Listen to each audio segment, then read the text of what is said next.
Alright guys, so I have my triglyphs here that I have created that are all up here, as you can see.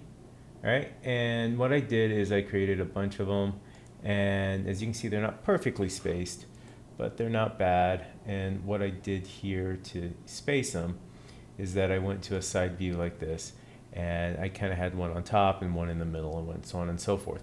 It doesn't have to be perfect by any stretch of the imagination, right? But you can kind of get it that way. There are ways to make it more perfect, but just as long as you have these, that's great. If you make them perfect, that's fine too. Definitely the book goes over alignment and things like that a little bit more than I care to go over for a objective for this, right? So with that said, what I'm going to teach you is that this takes a while with duplicating, which I showed you. Now what we can do is we need to get it on the other side as well. And instead of doing the whole thing, what we can do is that we can take all the groups that we have here, right?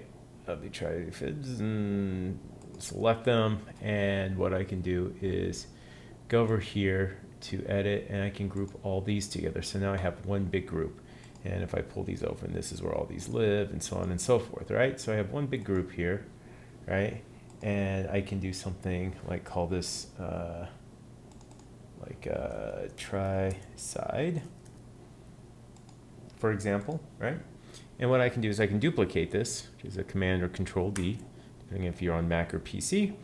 And I can swing this over, right? And now I can take this group and move it over here, right? So I now have it on this side. So I have it here still, and now I have all of them here, in which case I can bring in and go ahead and get these set up correctly where they are just inside of the side, right? So now I have this working great. Okay.